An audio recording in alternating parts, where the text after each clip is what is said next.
Burning Man attendees do remain stranded in a mucky mess in the desert. One New York City man, he went there to see it for himself, and then he managed to escape. And thankfully. he paid big bucks. We're talking about Steve Sander. He's a first-time attendee who says he paid almost $10,000 for the 3-day camping extravaganza, and he doesn't plan to return. He joins us now to talk about his experience. Steve, good morning. Good morning. How are you? Well, I'm fine. How are you? That's what I want to know. Why did you want to experience Burning Man? Because, Steve, I have to believe friends kind of talked you into it, right? Well, I guess you could say it is one and done. I'm not 100% sure I'll never go back, but I feel like I've been given a warning. It's a good warning sign. Yeah. Nick and I were talking earlier. You couldn't pay us to show up at Burning Man with all of those people.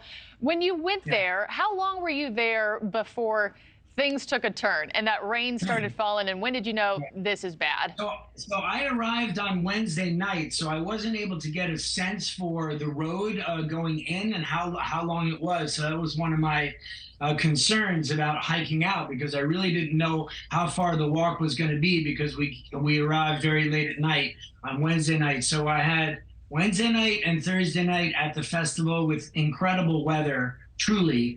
And it was really indescribable in almost every way, in terms of what people were wearing and the scale of the art installations and the camps. And it's just not something that I could describe in words to anybody that wasn't there. It was truly amazing, really. Well, Steve, we do know, like, we're looking at video, those who are at home are seeing it for the first time. I can only imagine my mother saying, Nick, what is this? And I guess for people who are not familiar with Burning Man, Steve, first of all, break down what it is quickly for us. And how did organizers handle the situation when they noticed that things had started to go south? Well, basically, it's an ancient lake bed that's, right in the middle of the desert that, 70,000 people had been coming to year after year to set up these massive art installations in the middle of the desert, set up camps. I mean, I saw a pyramid that was lit up with art that was maybe 70 feet high with 100 feet on each side. That's the kind of stuff we're talking about. I mean, there are these things called art cars. There's hundreds of them that run around, that drive around, the miles and miles of desert with hundreds of people on them, and DJs blaring music and people dancing. I mean, it's really something that I cannot put into words. There's probably 80, I guess there must be 50,000 RVs parked. It must be a 5 or 6 mile radius or something like this, square miles. It's indescribable. And then on Thursday night, so Thursday morning it started raining hard, and the whole thing turned into a mud field, and people started really getting pretty upset. And speaking of that, when you say people were getting upset, talk about the desperation.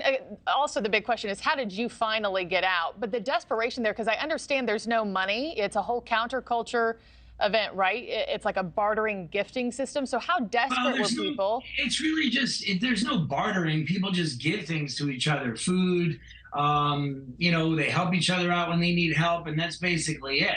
There's no money on. I didn't see any money exchange hands or any negotiations or anything like that. People just come. People are supposed to come with whatever they need for however long they're going to be there.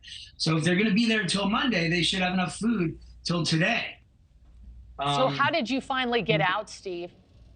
So, I mean, it was what, Saturday morning, and I was really hearing news that the gates were closed. They weren't letting people in. They weren't letting people out.